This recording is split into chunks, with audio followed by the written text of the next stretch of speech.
What's happening, everyone? Hi, hi. Hey, it is amazing to be here today. How many of you guys enjoyed the beach? Love. You could probably see Island from where you guys were sitting at the beach. Just kidding. Hey, I want to clarify some stuff before we actually get started. Obviously, yeah, a lot of you are going to probably repeat in some of the words that I'm saying because you guys find it funny. Especially the front row. It's cool, it's cool. But one of the things that I actually want to just let out is when I say Peter, yeah, Peter, you guys, automatically, you guys are going to think Peter, okay? So every time I say Peter, it's actually Peter, because we are going to be spending this time, obviously this whole week has been spending our time around the life of Peter. So I just want to clarify that, so then every time when I say his name, you guys aren't like, he said Peter. So just clarifying that, and that way we can just embrace what God has in store for us. And I believe this week, man, even worshiping, we're hearing rocks being dropped, and that is amazing. That is amazing. And you know what? I absolutely believe that God is not done with us tonight. There's still some of you here today that I believe that God is going to speak to you today. If you have your Bibles, I would love for you to open up with me to John chapter 21. Put your bookmark in there, put something in there, because this is our main passage for this evening. And as we're getting there, I want to tell you a story. And for some of us, we've experienced a moment or a decision where we've actually regretted that decision, that moment, or that action. All of us. There's probably no one in here that has ever done that. And I want to tell you a story about a moment of my life that I've regretted. I feel like this is a safe place. We can be vulnerable. I'm a behavioral therapist, so I like being out and open real quick, which is cool. And it was 2014, right? 2014, it was my first time as an MC for CIY. And I was at my last event, and it was in Missouri 2, Windermere. And yeah, for those of you guys, yeah, you don't need to know where Windermere is. It is absolutely disgusting. It was... Man, the humidity was just nasty, just absolute nasty. I couldn't take it. And one of the things that we had in Windermere was golf carts, right? So the staff, speakers, the event staff, MCs, we had golf carts that we can ride around with just to get us from point A to point B. And it was the last night. My friend Jeff Snodgrass from LA, he was a night speaker that night. And he came in early and we're like, oh, bro, we should catch up. I was like, yeah, man, let's catch up. He was like, where do you want to go? I was like, oh, there's a sick viewpoint of the camp. Like, we just got to take the golf cart and go up this dirt road and go up to the top of the hill. And he was like, yeah, cool. So I borrowed the golf cart, and so we're mobbing up the hill, you know, just mobbing. And we get to this hill. We have our bromance moment, yeah, just talking about life, amazing. And he's like, oh, bro, I actually go to the toilet. And I was like, bro, there's bushes around here and trees. And he was like, no, I actually need to go to the toilet. And I was like, oh, okay, you can't do that around here because there's poison ivy, probably not good.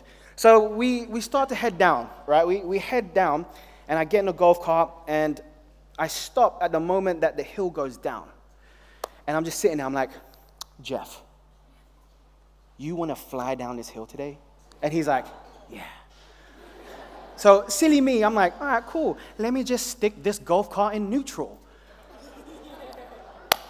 Yeah, instantly, bad decision. So, we're flying down this hill, right? We're flying, and I'm just like shaking because it's rocky, and I'm just like, oh my gosh, we're gonna die. And literally, so we get to the corner, and it's like the last corner before it hits the pavement. And literally, I kid you not, Jeff says this: it would be so funny if the MC and speaker didn't do their duties tonight because they're in the hospital. And I'm like, I don't need to hear that right now. I'm trying to get down the hill safe.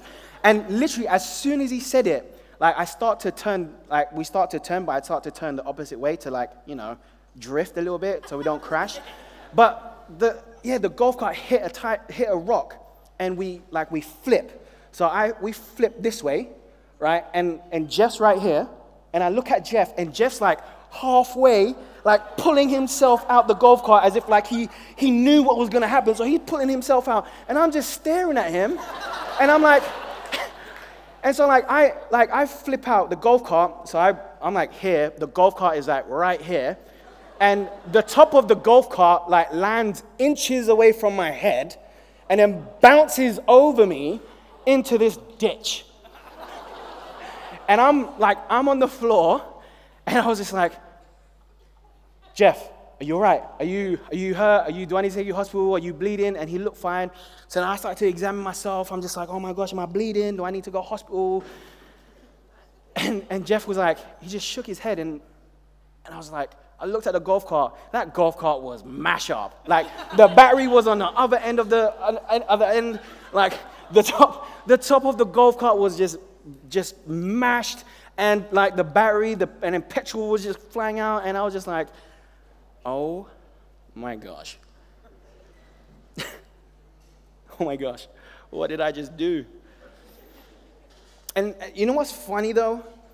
What's funny is when we go and we do and we make a bad decision, the one thing that we do automatically is we regret it. And for me, I was like, oh my God, I could have killed Jeff. I could have killed myself. I would have felt even more terrible if he got injured because he had family. He had 2 boys and a wife to go home to. I would have felt terrible. And for some of us, we go through those moments and we make decisions that we regret, and we just feel like we feel terrible. We feel awful. And whether it's something big, we've regretted something big, or regretted something small, we all regret that decision. We feel terrible. And this is where Peter is at right now. This is where Peter is right now. I'm going to set the scene for you. After Peter denied Jesus 3 times, the crucifixion, he feels terrible. Now let's just examine his emotional state right now. We can relate, right? I don't know what decisions that you've regretted in your life, but I'm pretty sure that you probably still feel terrible about it. I'm pretty sure that maybe some of you still feel that you're not worthy enough, that you're not forgiven. And imagine Peter, right? Peter lived with Jesus, walked with Jesus. Imagine his emotional state. Man, I can't do it no more. Like, I failed Jesus. Remember, Peter was the one that was like, no, I will lay down my life for you, Jesus. Oh, you want me to cut that guy's head? Yeah, I'll do it for you. I'm just all in for you. But Jesus says he's going to deny him 3 times, and he does. And imagine, I wrestled with this because I'm like, man, Peter must be feeling the same emotional feelings that we feel when we mess up. But given the fact that Peter was walking with Jesus, he must have felt that he was unworthy. He must have felt that he was a failure. He must have felt that he was not good enough. And in those scenarios, we think of the worst case scenarios. For me, I was like, man, CIY is never going to ask me back. But I'm back. So there's grace. Yeah. And there's grace. I knew that story will come in hand one day. But just think about it. Peter must have been he must have been wrecked, right? And when you get to that point, when you get to that emotional point, listen up, when we get to that emotional point, we give up. When we feel we're not worthy, when we feel like we're not worthy of his grace, we're failures, we're never going to be good enough, we basically quit. We quit. And when we quit, what do we do? What does Peter do? He goes back fishing. He goes back to what he was comfortable with. He goes back to something that he was doing before Jesus called him. And for some of us, when we sin, when we mess up, we go back to sin, or we go back to something that is so uncomfortable, that's comfortable to us. See, Peter and us, we're human. We share the same emotional state. And this is where we picked up from. This is where we're going to pick up from. And I love this. I love this passage. You know why I love this passage? Because of this. You see, when Jesus enters the scene, Jesus looks at you and he doesn't see your past. He sees your future. He doesn't call you sinner or failure. He calls you pure, he calls you beloved, and he calls you sons and daughters of the living God. He doesn't see your past, he sees your future. And this is where we pick up from, right? Jesus is cooking breakfast on a rock, calls the disciples. Peter sees him, probably runs into the ocean, swims, comes to Jesus. And this is what I love about Jesus. When we do a decision that we regret, when someone says, you're going to do that, and you're like, I would never do that, but you end up doing it. The worst thing that someone can ever tell you is this, I told you so. I told you so. I told you so. That's probably one of the biggest responses that we get when someone tells us, oh, you're going to do that. And you're like, no, I'm not going to do that. When you do it, you don't want to hear that. And that's what I love about Jesus is he's cooking breakfast for him. And when he encounters Peter, he doesn't say, man, I told you so. But what I imagine is this. I imagine is Jesus is encountering Peter in the most loving and compassionate voice that Jesus has. We're going to read a passage, okay? John 21:15. When they had finished breakfast, Jesus said to Simon Peter, "Son of John, do you love me more than these?" He said to him, "Yes, Lord, you know that I love you." He said to him, "Feed my lambs."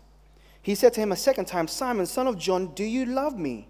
He said to him, "Yes, Lord, you know that I love you." He said to him, "Tend my sheep." He said to him the third time, "Simon, son of John, do you love me?" Peter was grieved because he said to him the third time, "Do you love me?" And he said to him, "Lord, you know everything. You know that I love you." Jesus said to him, "Feed my sheep. Truly, truly, I say to you, when you were young, you used to dress yourself and walk wherever you wanted. But when you are old, you will stretch out your hands, and another will dress you and carry you where you don't want to go." This he said to show by the kind of death he was to glorify God. And after saying this, he said to him, "Follow me." See, Jesus doesn't say, "I told you so." Jesus doesn't say, "You're such a failure, Peter." He doesn't say, "You're not worthy of my grace." He doesn't say that. This moment in time is Peter's opportunity to be reinstated into the kingdom. Remember, he was the one that was told that Jesus would build his church upon this rock. He was given a new name, a new identity, because Jesus knew his future. Jesus knew his future. And so this is a moment in time where Jesus is telling Peter one last time, "Do you love me? Do you love me more than these?" You must be thinking, more than these? More than the disciples? Yeah, of course. But you know what? I don't think Jesus was just talking about the disciples when he says, "Do you love me more than these?" I think Jesus was talking about, do you love me more than life, Peter? Do you love me more than fishing? Because fishing is the one thing that Peter loved doing before Jesus called him. So he went back. But Jesus is saying, "Peter, you love this, but I need you to surrender it. I need you to let it go." Do you love me more than life? Do you love me more than these? And this is an important question that we have to ask ourselves every day. Jesus, do I love you? Do I love Jesus more than life? Do I love Jesus more than sports, more than my education, more than family, more than friends, more than the sin that you are chained to? This is an everyday situation that we can come to the cross and say, Jesus, I love you more than this. Because essentially, this is what Jesus is calling Peter. This is, do you love me more than this, Peter? Do you love me more than fishing? Do you love me more than life? And Peter's response is, yes, Lord, you know I do. You know I love you. You see, some of us, we're still stuck up on loving life, on putting things before Jesus.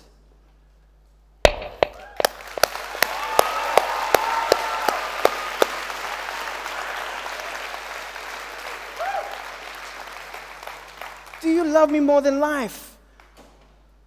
I'm asking you this question. Do you love Jesus more than your sports? Do you love Jesus more than your friends, more than your family? And I'm not saying that it's wrong. I'm saying that the moment that you put these things in front of Jesus, it becomes an issue. It becomes an issue. And that's what Jesus was getting at Peter. Do you love me more than this?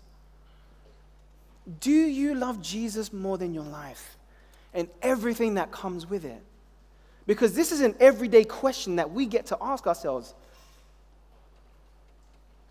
Jesus, I love you more than my life, and I will follow you. And Jesus' response to that is simple. And then go and feed my lambs. Jesus asks him the second time,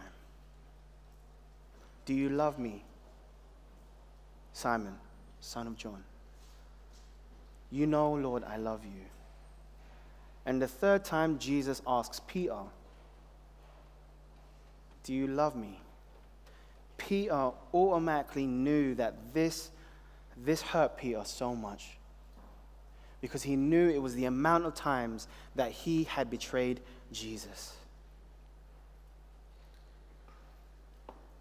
And I can just imagine him just being like, Lord, you know.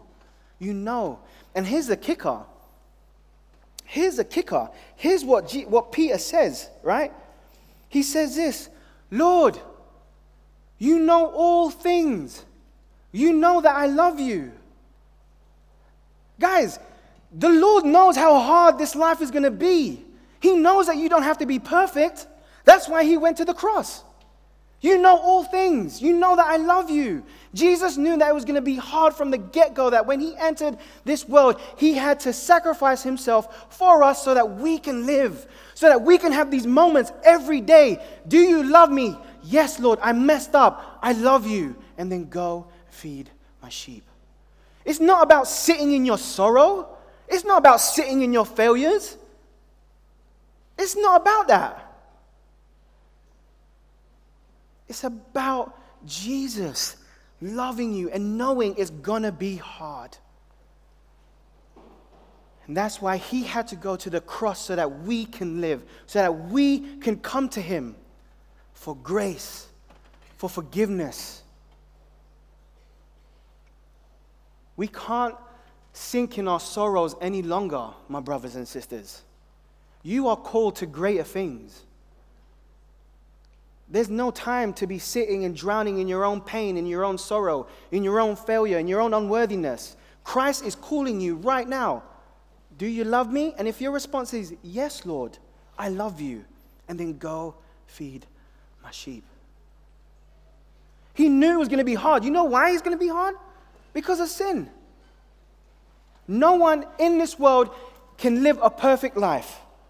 You tell me in this Bible, other than Jesus, who lived a perfect life other than Jesus. No one. No one in this Bible other than Jesus lived a perfect life. Madness. That's crazy. See, Jesus is calling us to bigger things. And that's what his command to Peter was. If you love me, then go feed my sheep. Do you love me? Then go feed my sheep. Do you love me? Then go and feed my sheep. And you must be thinking, Lord, why is it so hard to love you with all that I have? Why is it so hard to love you with all that I have? And I ask that question all the time, why is it hard? And it comes to this point. Is because we're so dependent on earthly things. We're so dependent on things that give us an identity. When Jesus has already said, I've given you a new name, I've given you a new identity to Peter, and that's the same for you. I've given you a new identity. You are my child. You are my son. You are my daughter. You don't need to be filled by anything else. You don't need to seek identity in all the things that you do. I've given it to you all. But yet, why do we always go back to these things? It's because we're so dependent on material things, on earthly things other than Jesus. And we get to that point where when we try and we give up because we failed. And then you're like, oh, it's probably easier to do this thing instead of loving on Jesus. You see, now that Peter has been restored, he's been given the authority again to go and fulfill his future. He has been reinstated back into the kingdom by Christ to go and fulfill his future. Go and feed my sheep. Go and feed my sheep. Go and feed my sheep. For us, what does that look like for us? What does that look like for us? Take a minute. Take a minute, and I want you to think about this week and everything that's happened this week. How Jesus has moved in your life, how he's encountered you, how you've made decisions. And then I want you to think about this. When you go home, how many of your loved ones, your friends or family, how many of them don't know Jesus? And I want you to picture them in your head as you think about these things. Your friends, your family, how many of them don't know Jesus? Second thing I want you to think about is this. When you go to your schools, when you go to your communities, your neighborhood, how many of them don't know Jesus? How many of them don't know Jesus? Think about those people. And the last thing I want you to think about is this.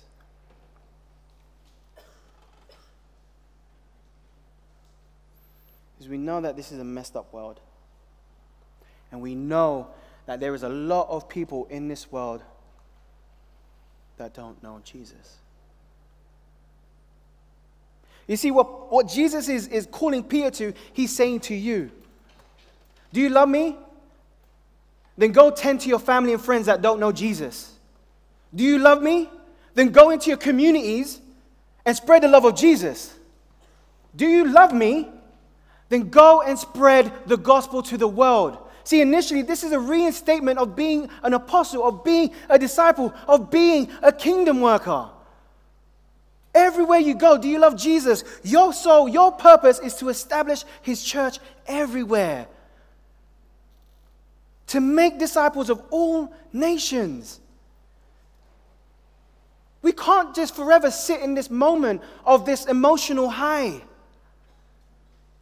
Man, I encountered Jesus, that's great. Now what? I'm telling you now what? You need to go back and spread the love of Jesus to your friends, to your family, to your communities, and to the world. Because you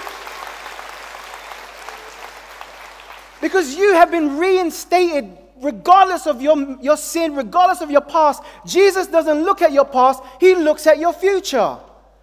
And that's what we look forward to. We look at the potential that we can have in this world when we just love Jesus. When we love Jesus. And when we mess up, it's not like we go back to our comfortable sin or comfortable things that we do. What we do is, Lord, I love you. You know that I love you. You know that it's hard. Jesus, forgive me.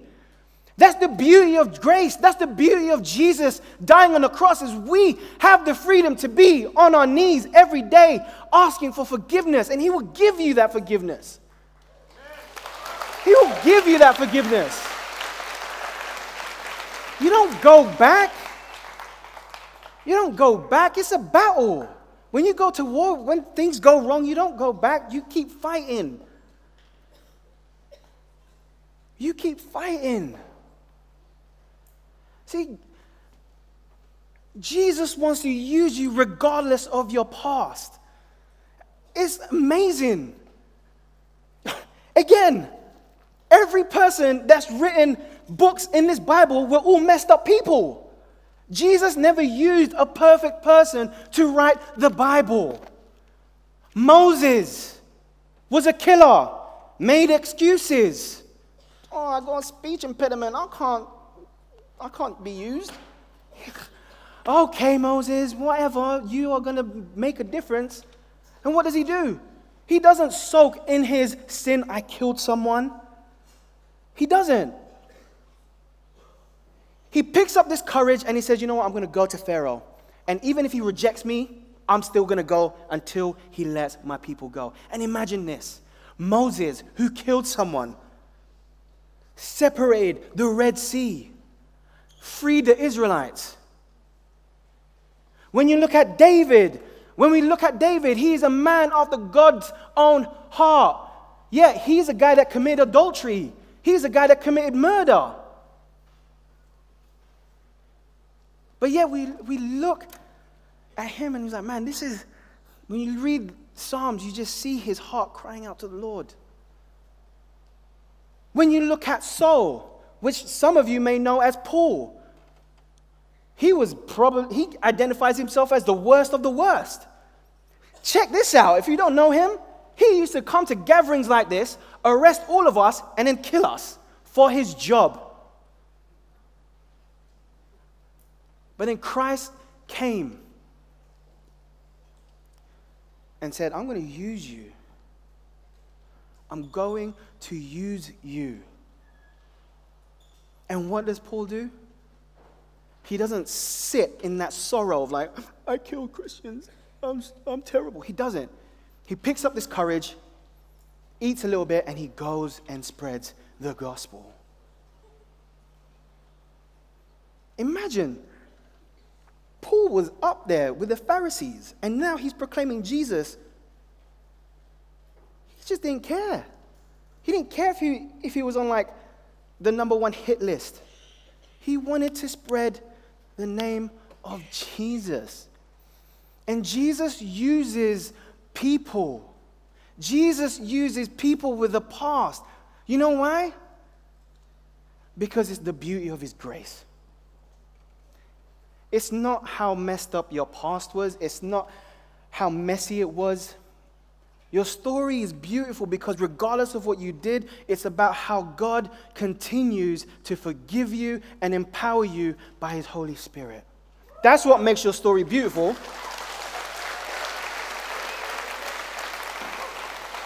That's what makes your story beautiful. Guys, I'm telling you, do you love Jesus? And then go and feed my sheep. And then go and feed my sheep. I've just identified 3 people in the Bible that were messed up, but who made a difference in our lives. who made a difference in our lives. What's your excuse? What's your excuse? And I love the three men. I love the three men. You know why? It's because they've all had a reinstatement moment with Jesus. Moses, the burning bush. Saul, on the road, he was blinded for 3 days. Jesus spoke to him, reinstated him and said, you're now going to be my apostle and you're going to spread the word of Jesus. Peter, he was fishing, reinstated.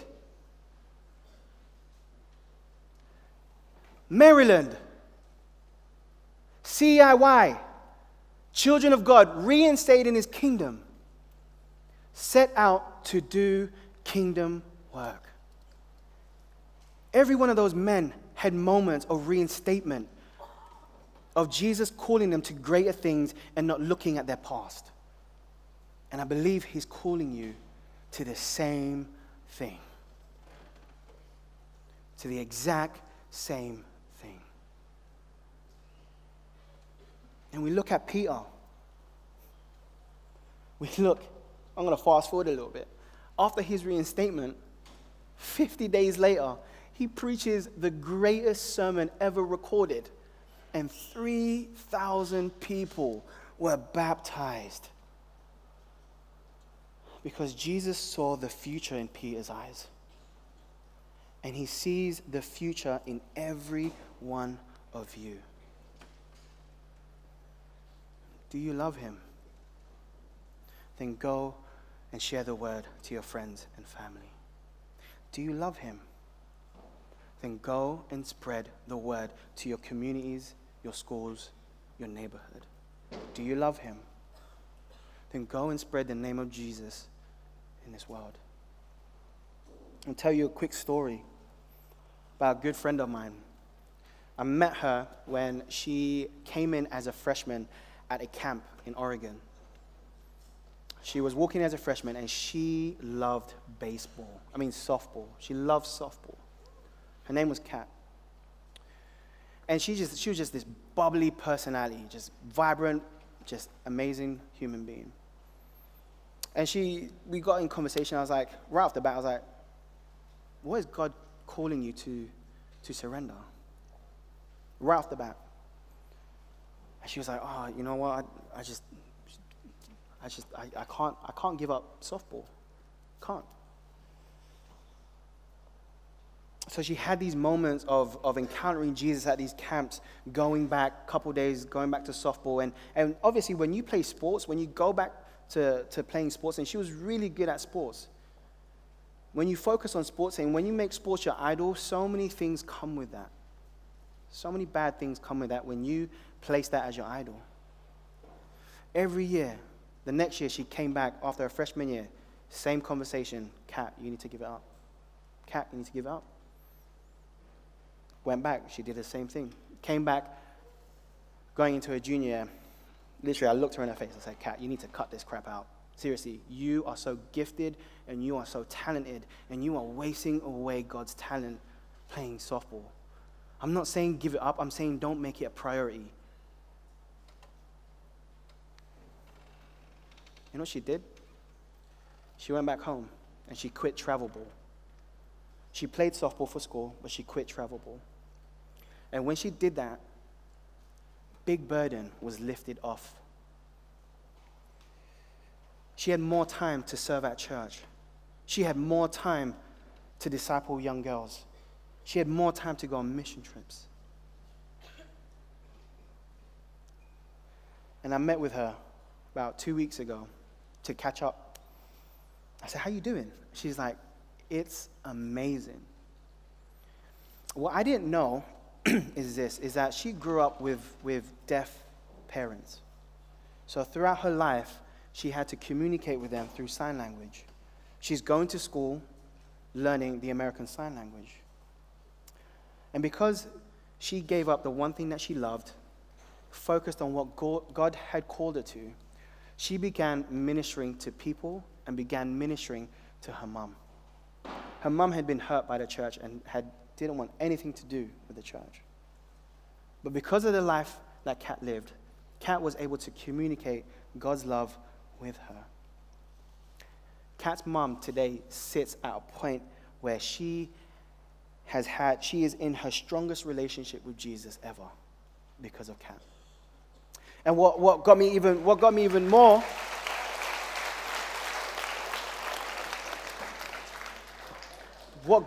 more emotional was this. She's been on a couple Haiti trips. And every time she's gone to Haiti, she's seen people, young kids with disabilities, just get shoved to the side. Just like the Old Testament.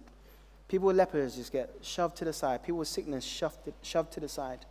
So every time she's been to Haiti, she's just seen these deaf kids being pushed to the side and not being taken care of. So this February, she's going back to Haiti to preach the gospel to the deaf kids in Haiti through her education and through communicating with her mom.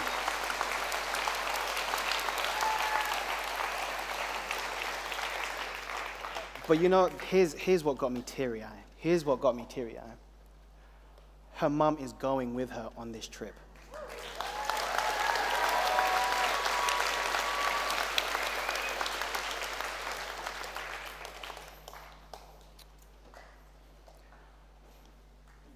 Do you love Jesus more than these? Do you love Jesus more than these? And if you claim to love Jesus,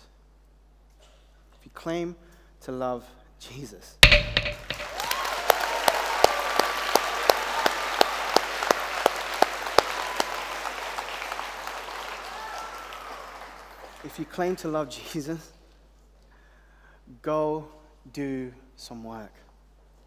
We can't sit here forever, guys. Now that we've had our reinstatement into the kingdom, being called sons and daughters of the living God, when we go tomorrow, we need to return to those people who need the gospel.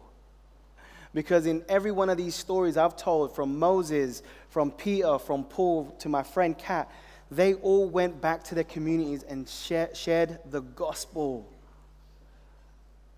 They went back down into the valley to do work, to do kingdom work. And this is essentially what Jesus is calling us today. Is, do you love me? Then go. Do you love me? And then go. Do you love me? And then go. Question is, for you, is do you love him more than life? What I want you guys to do right now is I want you guys to just stay in your seats. And what I want you guys to do is I want you guys to get out your little whiteboards.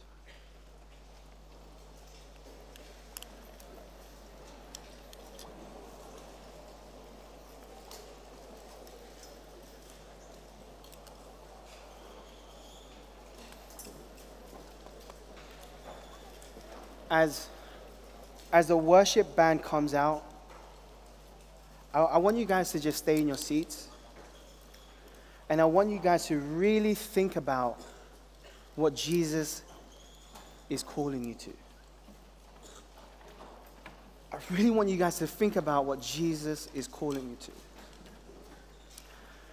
to. With your whiteboards, we're going to go back to at the beach where Jesus first calls Peter. And we're going to draw a line that represents the sand. I want you guys to draw a line.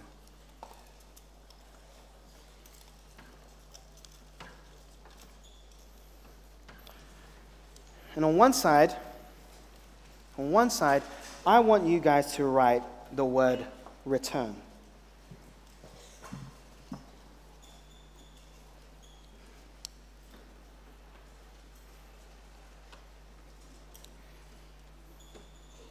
And what this line represents is I want you to think about it.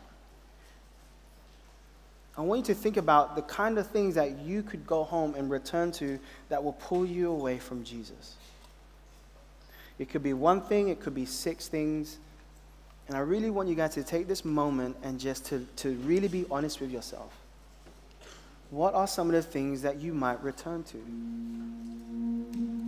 I want you guys to write that down. And if you don't, that's fine. Think about it. As we worship these songs, think about it. Let's be honest, guys.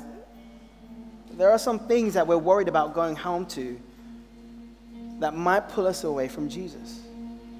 And I need you to be honest with yourselves and write those down.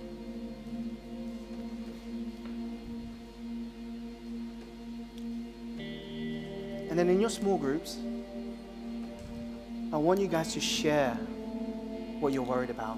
What are the things that you're scared of returning to? And trust me guys, it's not a sign of failure. This is a sign of courage and a leap of faith. Because when you step out and you communicate this with your group, they will be the ones to hold you accountable, to encourage you, to uplift you in those times when they see you going back. These are the people that you get to go home with, and they get to say, hey Joe, don't do it, man. I see you returning back to it. Don't do it. Remember, you're greater than that. You're better than that.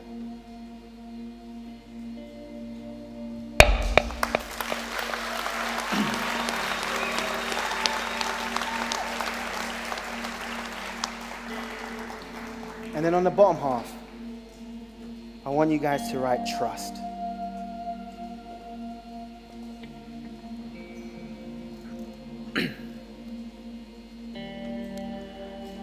I want you guys to think about areas in your life where you need to start trusting Jesus. Think about the areas in your life that you need to start trusting Jesus. And maybe some of it, man, I need to trust Jesus in the fact that I am sinless, that I am forgiven, that I am made new. Maybe this is an area where you need to trust Jesus in that He has made you new and that He has reinstated you. Maybe it's trusting in Jesus and maybe going out into the world and spreading the name of Jesus and going on one of the engaged trips. What areas in your life do you need to trust Jesus? And I want you guys to write it down. Take this moment as we worship to think about the 2 things. Write them down. And when you go into your small group times today, remember, share it. I'm a therapist. And I always tell my clients it's safe to share what you're struggling with. Because there's no better way than sharing your brokenness than with the church. Than with the people that love you and the people that understand you and people that understand how hard it is and that walk this line with you. Write those things down. And in your small groups, if you decide, you know what, I'm ready to take the next step. I'm ready to trust Jesus. And I don't know what that looks like, but I'm ready to trust Him. Whatever He's calling me to, I am so ready to trust Him. And when you get to that point, if you're ready to trust Him and you're going to go all in, your youth leaders are going to hand you what we call kingdom worker cards. And it's going to look a little bit like this. When you're ready to trust Him, take one, open it, and share it with your group. Because it's probably going to be something that's going to challenge you to do something that's way outside your comfort zone, but it's going to require you to trust in Jesus. Guys, you are beautiful human beings. Remember, Jesus doesn't look at your past, He sees your future. He doesn't call you sinner, He calls you friend, He calls you beloved, and He calls you son and daughters of the kingdom of heaven. Do you love Him? Then go. Do you love Him? and then go. Do you love him? Then go and accept the call that Jesus is calling you to make a difference in this world.